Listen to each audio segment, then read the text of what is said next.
Anda kembali di Kabar Pagi. Pemirsa, sejak Juli hingga pertengahan Agustus 2023, Rumah Sakit Umum Daerah Cengkareng, Jakarta Barat mengalami kenaikan angka pasien infeksi saluran pernafasan akut atau ISPA.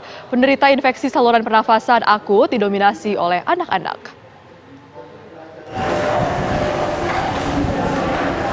Berdasarkan data yang dirilis Rumah Sakit Umum Daerah Cengkareng, Jakarta Barat pada Juli 2023, sebanyak 17 pasien menjalani rawat inap, 23 pasien di instalasi gawat darurat, serta 280 pasien menjalani rawat jalan. Sementara pada awal hingga pertengahan Agustus 2023 ini, terdapat 9 pasien dirawat inap, 12 pasien di UGD, dan 203 pasien menjalani rawat jalan. Para pasien pengidap ISPA di bulan Agustus ini didominasi oleh anak-anak. Namun kenaikan angka pasien ISPA ini belum dapat dipastikan apakah akibat dari polusi udara di Jakarta yang tengah dalam kondisi memprihatinkan. Masyarakat diimbau untuk segera mengunjungi fasilitas kesehatan terdekat jika memiliki gejala ISPA seperti batuk dan sesak nafas, dan memastikan diri untuk selalu mengenakan masker medis bila harus beraktivitas di luar rumah. Kalau dilihat dari data ini yang masih setengah bulan gitu Pak. Kalau dari pasien poli kan memang terjadi peningkatan. Dok, kalau untuk rentang usia yang menderita ISPA ini sendiri dari anak-anak atau sudah dewasa dok yang berobat ke sini dok? Kalau dari hasil data di kita, anak-anak yang paling banyak. Polusi udara di wilayah DKI Jakarta kini memang tengah dalam fase terburuk. Saat ini pemerintah pusat tengah menyiapkan berbagai strategis untuk mengurangi dampak dari polusi di Jakarta, diantaranya dengan merencanakan bekerja dari rumah atau work from home bagi para pekerja dan pembelajaran jarak jauh bagi anak sekolah. Dari Jakarta, Arif Budiman Saputra, TV One mengabarkan.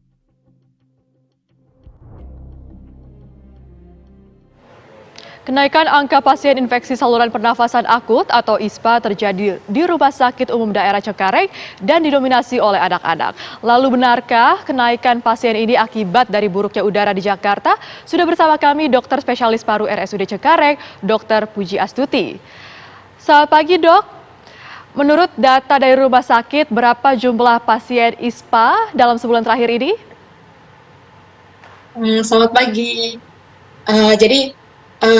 Di bulan Agustus sampai hari ini jumlah rawat inap ada 9, kemudian di instalasi gawat darurat ada 12, sedangkan di rawat jalan ada 203. Ya dokter, dari jumlah pasien tersebut apakah benar ini didominasi oleh anak-anak?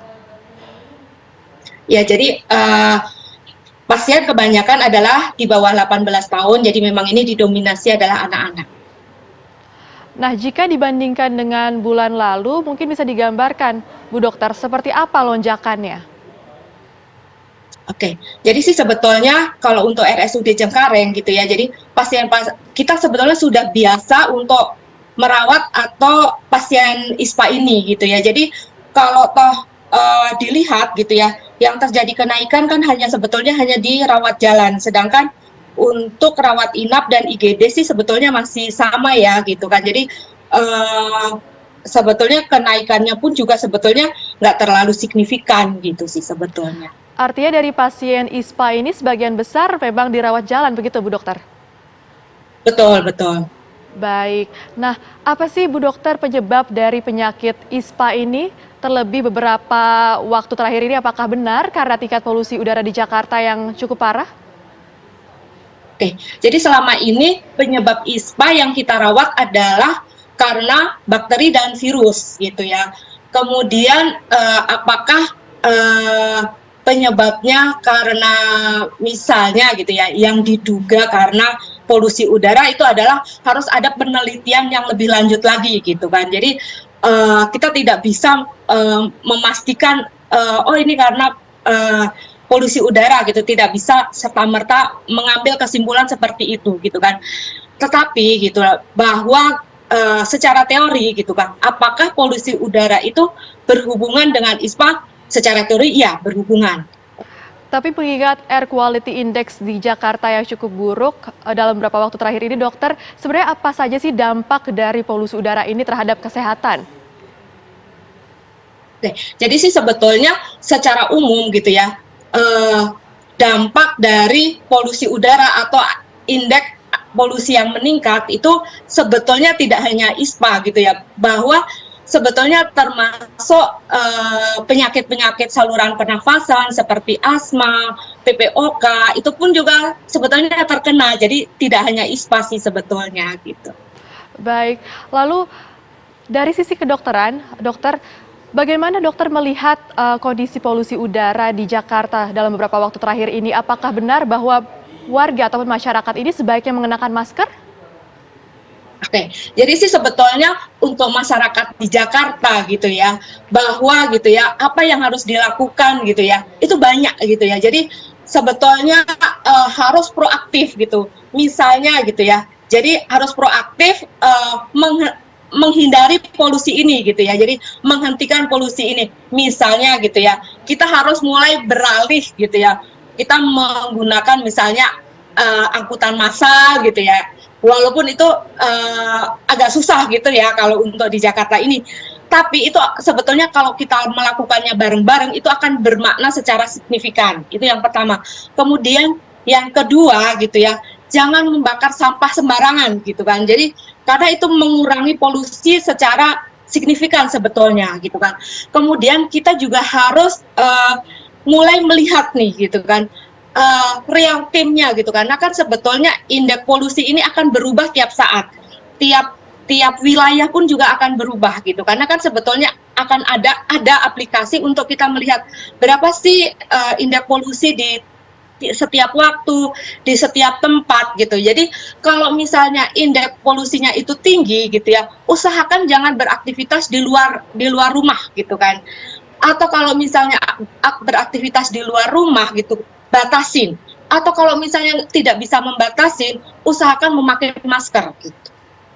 Baik, selain itu dok, apakah ada tips-tips lain yang mungkin bisa dibagi nih kepada masyarakat dalam menghadapi polusi udara di Jakarta ini?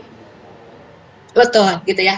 Jadi tadi selain itu adalah tadi kita mulai juga dengan misalnya gini, ini kan juga dengan Jakarta ini beberapa hari ini gitu ya, musim kemarau gitu ya, jadi debu ini terlalu banyak gitu kan. Jadi salah satunya kalau kita gitu ya, karena musim kemarau ini menyiram gitu ya, debu-debu ini gitu ya, menyiram secara berkala gitu ya, mengurangi debu ini dengan menyiram air gitu ya, mengurangi debunya gitu, itu sebetulnya bermakna sekali gitu kan. Kemudian usahakan gitu ya, tadi sebetulnya yang bermakna kalau kita beraktivitas di luar gitu ya,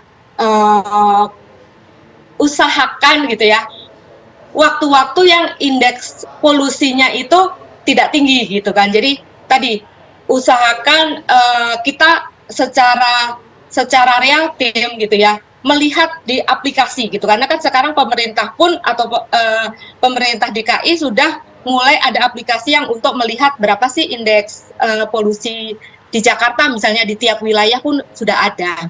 Wah, terima kasih banyak ini dok, tips-tipsnya tentu sangat bermanfaat dan bisa diaplikasikan oleh masyarakat. Terima kasih Dokter Pujiastuti mengabarkan langsung dari Cengkareng, Jakarta Barat. Terima kasih dokter.